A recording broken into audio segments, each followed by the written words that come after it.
Good morning students. हम लोग economic reform chapter कर रहे थे, new economic policy, 6th chapter of Indian economy. हम लोगों ने फर्स्ट इंट्रो कर लिया था इसमें है, और लिबरलाइजेशन का हमने मीनिंग भी कर लिया था। ठीक है, लिबरलाइजेशन को मैं दोबारा से रिकॉल कर देती हूँ। Basically before the new economic policy 1991 से पहले तक का क्या सिस्टम था कि हम लोग जानते थे कि जो सारा कुछ था वो गवर्नमेंट कंट्रोल था।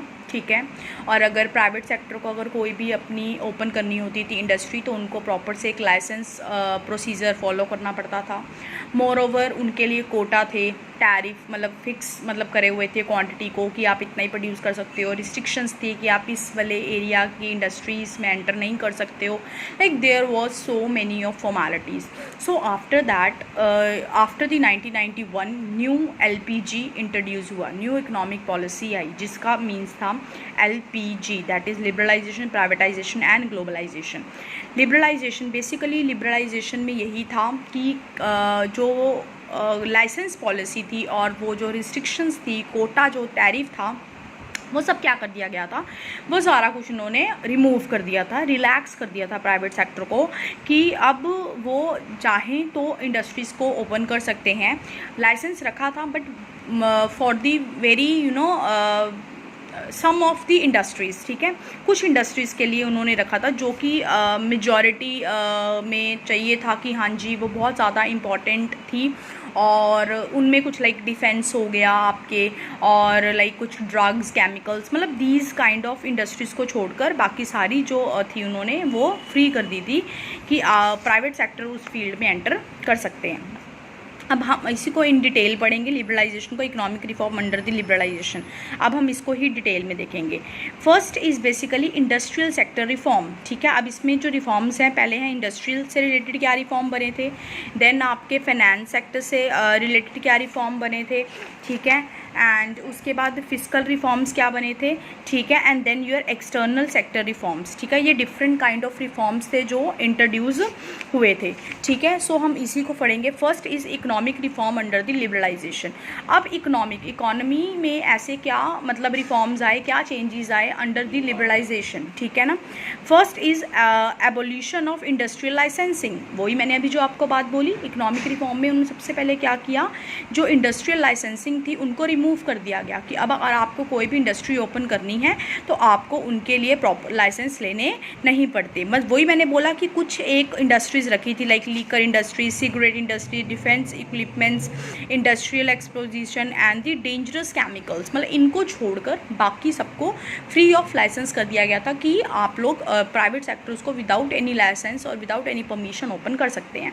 Then contraction of public sector, कि पहले जो पब्लिक सेक्टर के अंडर जो इंडस्ट्रीज थी दैट वाज 17 एंड उससे रिडक्ट करके कितनी बना दी गई थी, 8 रख दी गई थी। ठीक है ना, सो अब ये जो 2010 और 11 में आकर इसके नंबर्स तो और रिड्यूस हो गए। लाइक उसमें सिर्फ एक atomic energy and the railways is only reserve for the public sector, are reserve for the public sector and other are free for the private sectors. Then dereservation of the production area. अब वही बात है कि D reservation की पहले क्या था कि कुछ एक एरिया था, मतलब कुछ एक कह लो कि टाइप ऑफ प्रोडक्शन जो था उसमें सिर्फ उन्होंने वो जो एरिया था वो रिजर्व करके रखा हुआ था स्मॉल स्केल इंडस्ट्रीज़ को, क्योंकि मैंने आपको पहले भी उसमें हमने पढ़ा होगा कि उसमें स्मॉल स्केल इंडस्ट्रीज़ को प्रोटेक्शन प्रोवाइड होता था, है ना। जब प्रोटेक्शन प्रोवाइड होता था डैट मीन्स वो वहाँ पर सिर्फ हम कहा जाता था कि लार्ज स्केल इंडस्ट्रीज एंटर नहीं कर सकती इस फील्ड में। इस फील्ड का जो प्रोडक्शन करेंगे वो सिर्फ और सिर्फ स्मॉल स्केल इंडस्ट्रीज ही कर सकते हैं। तो अब वो हटा दिया गया। Like focus of the markets पर allowed to determine the allocation of resources rather than the directive policies of the government.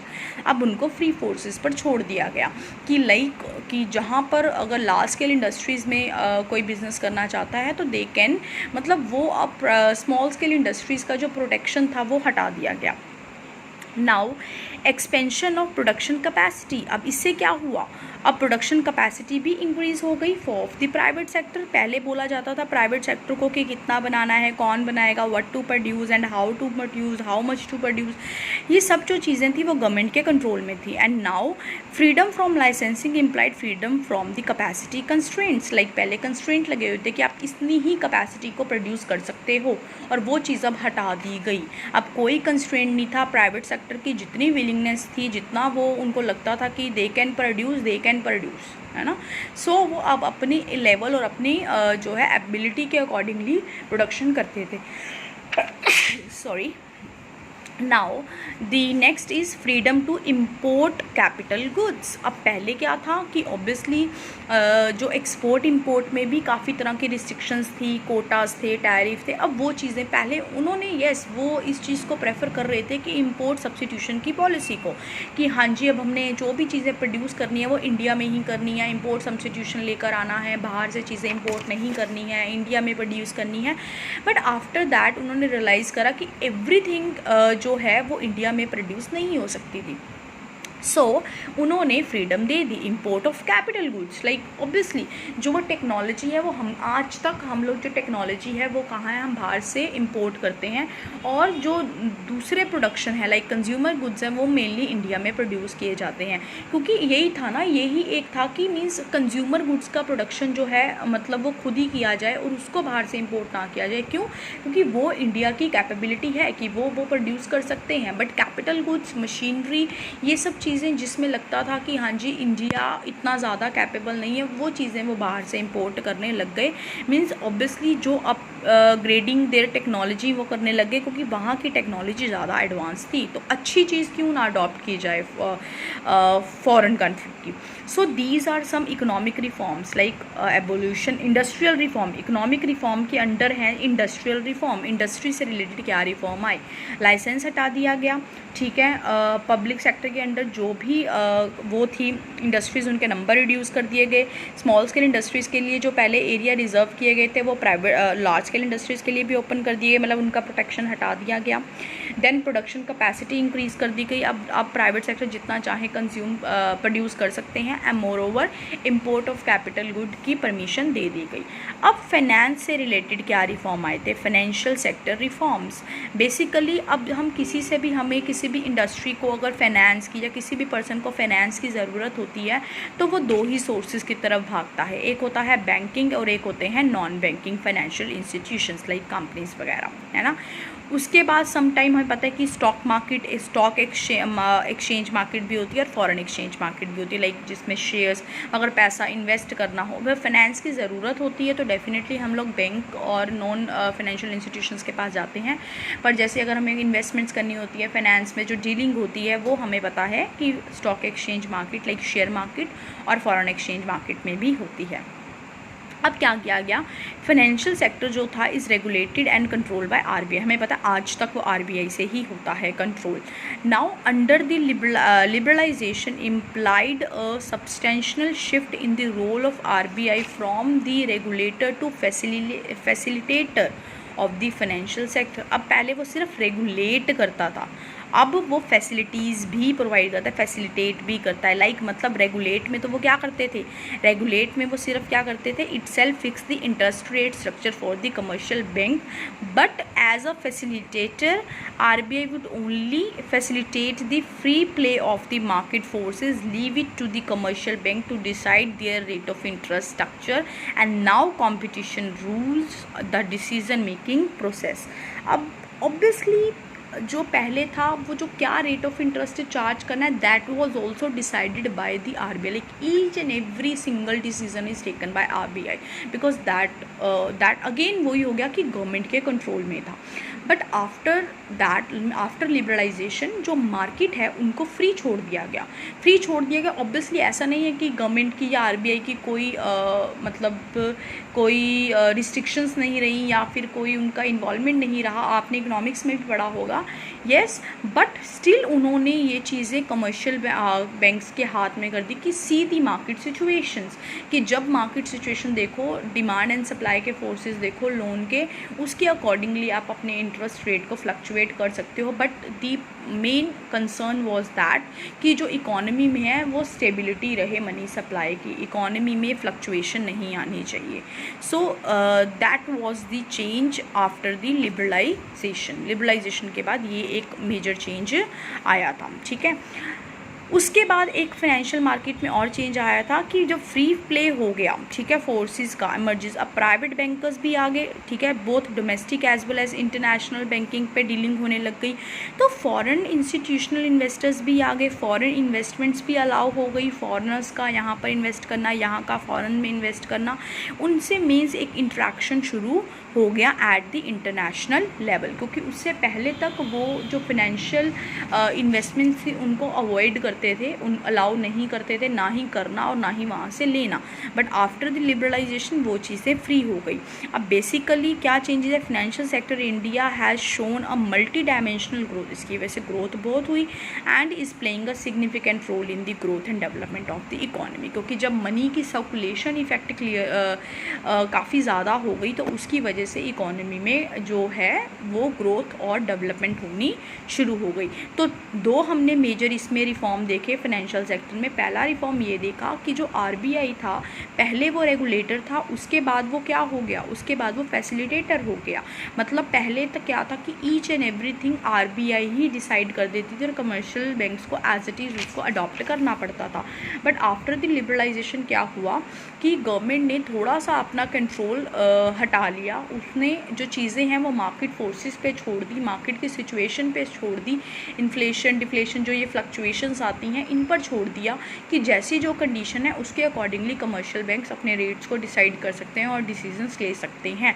Yes, but major power definitely is in the hand of RBI. कि जब RBI को ये चीज़ लगती है कि हाँ जी अब ये मार्केट फोर्सेस अपने आप से वर्क नहीं कर रहे हैं या अब यहाँ पर कुछ और गड़बड़ हो रही है, देन मेजर डिसीजन लेने आरबीआई आता है. बट डे टू डे और लाइक नॉर्मल बेसिस पे ये चीज़ें कमर्शियल बैंक के हाथ में लीव कर दी गई. उसके बाद जो इसका सेकंड मेजर रिफॉर्म आया that is related with the foreign investments और फॉरेन इन्वेस्टर्स के साथ. कि अब फॉरेन ट्रांजैक्शंस जो भी हैं इन्वेस्टमेंट की, लाइक वहाँ से यहाँ फ़ंड्स का ट्रांसफ़र होना अब अलाउ हो गया. इंटरनेशनल लेवल पे फ़ंड्स जो हैं वो सर्कुलेट होने लग गए, उनकी सर्कुलेशन इफ़ेक्ट होने लग गया. तो इसकी वजह से भी एक इकोनॉमी में नई ग्रोथ दिखी. Now financial reform, fiscal reform is basically बच्चे फिस्कल होता है जो गवर्नमेंट की एक्सपेंडिचर और टैक्स से, मतलब गवर्नमेंट के खर्चे और गवर्नमेंट की इनकम से रिलेटेड जो भी रिफॉर्म्स बनते हैं उनको हम बोलते हैं फिस्कल रिफॉर्म्स. बेसिकली इसमें टैक्स आ जाएगा. ठीक है. सो वही मैंने देखो it's relate with two revenue and expenditure of the government. अब हमने ये देखना है कि टैक्स की पॉलिसी में क्या चेंज आया. अब हमें पता है कि दो तरह के टैक्स होते हैं, एक होते हैं डायरेक्ट टैक्स, एक होते हैं इनडायरेक्ट टैक्स. जो डायरेक्ट टैक्स होते हैं अगेन जो जिस पर इम्पोज किया जाता है उसी को उसका बर्डन बियर करना पड़ता है. जैसे कि इनकम टैक्स हम लोग ट्रांसफ़र नहीं कर सकते, जिसकी जितनी इनकम है और जितना जिस पर टैक्स लग गया उसको उतना ही पे करना पड़ेगा. इनकम और वेल्थ टैक्स है ना. One who page such a tax himself bear the burden of it है ना. एंड इनडायरेक्ट टैक्स जैसा कि जीएसटी है ना, सबसे मेजर जो अभी अप्लाई हुआ है, दैट इज़ इसका बर्डन जो है वो ट्रांसफरेबल है ना, कि वो लगता किसी पर है पर उसका बर्डन आगे आगे फर्दर शिफ्ट होता रहता है. ठीक है ना. अब आपकी इसकी जगह और भी बहुत सारे हैं, लाइक कस्टम ड्यूटी हो गया, वैट वगैरह सब काट दिया गया है ना, उसकी जगह हम जीएसटी को ही फॉलो करते हैं. हमारा एक ही टैक्स मतलब ईजी कर दिया उन्होंने टैक्स प्रोसीजर.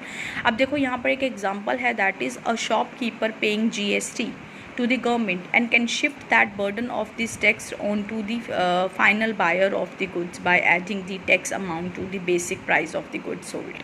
अब ऐसा ही हमारे साथ होता है कि जब वो खुद तो डायरेक्ट तो वो गवर्नमेंट को पे करते हैं लेकिन वो हमसे चार्ज कर लेते हैं. लाइक बर्डन किस पर आया, अल्टीमेटली कस्टमर पर, और पे कौन कर रहा है उसको, प्रोड्यूसर. दैट मीन्स उसने अपने टैक्स को क्या कर दिया, शिफ्ट कर दिया. तो that is basically called as indirect tax.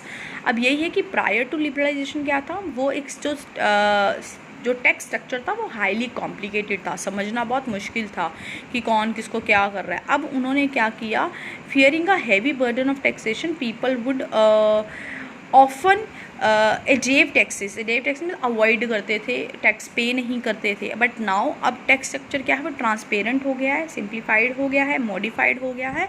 सो अब इजीली हम लोग सबसे टैक्स चार्ज करते हैं और कर सकते हैं। अब जीएसटी है, डेफिनेटली ये क्या होता है, GST has been introduced in India with a view to provide a uniform tax structure to the people of India. GST carries the slogan of one tax one nation one market, मतलब हर जगह पर same tax लग रहा है, same price बिकेगा, same हर चीज़ है ना, वन नेशन हो जाए, वन टैक्स हो जाए, वन मार्केट हो जाए।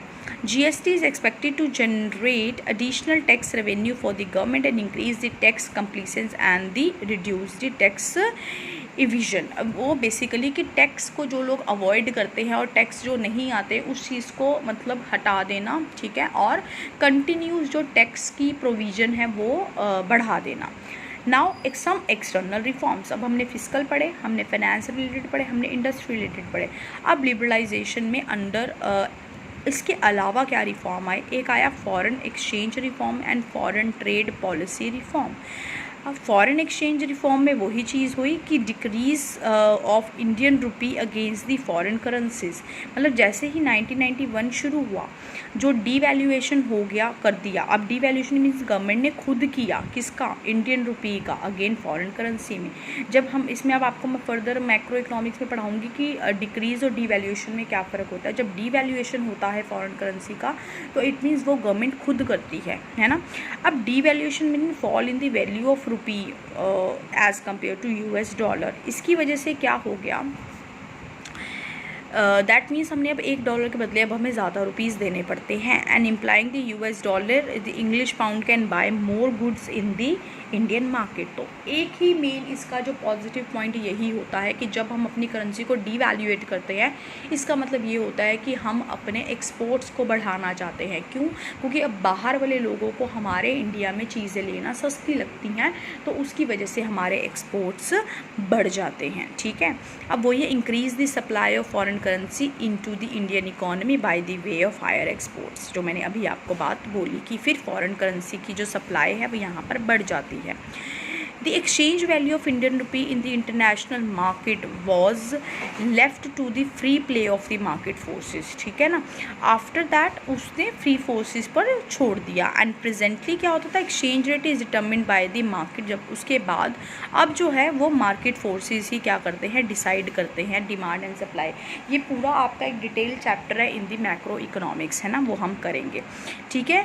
सो बेसिकली आफ्टर दैट एक फॉरेन ट्रेड पॉलिसी में क्या हुआ, जो टैरिफ की रिस्ट्रिक्शन थी डेफिनेटली वो भी मॉडरेट हो गई, हटा दी गई, कम कर दी गई, सो दैट जो है इंटरनेशनल लेवल पे जो बिज़नेस हैं वो प्रॉपरली रन हो पाए और इजी एक्सपोर्ट एंड इंपोर्ट हो पाए। Instead of providing the protection to domestic industry now there is a survival of the fitness, means क्योंकि मार्केट कंपटीशन इंक्रीज़ हो गया। मार्केट कंपटीशन इंक्रीज़ हो गया मीन्स अब उन्होंने इंटरनेशनल लेवल पे डीलिंग करनी स्टार्ट कर दी, तो डोमेस्टिक जो इंडस्ट्रीज़ हैं उनको अपनी बेल्ट्स को टाइट करने की बहुत ज़रूरत फील होने लगी, क्योंकि पहले तक तो उनका प्रोटेक्शन था, उनको बाहर की कंट्रीज से नहीं कंपटीशन दिया जाता था, तो डेफिनेटली वो लोग समहाउ कहीं ना कहीं प्रिविलेज में थे। बट अब जो है इंटरनेशनल की मार्केट्स जो हैं वो ओपन कर दी गई हैं, टैरिफ्स जो है मॉडरेट कर दिए गए हैं, टैक्स हटा कम कर दिए गए हैं। अब हर कोई इंटरनेशनल लेवल पे डीलिंग पे जा रहा है, बिजनेस कर रहा है, सो ऑब्वियसली अब हर लेवल पे कंपटीशन भी क्या हो गया, हाई हो गया। So these are some external reforms, ठीक है। आई होप अब आप लोगों को जो है लिबरलाइजेशन क्लियर हो गया होगा। In the next class we will do privatisation.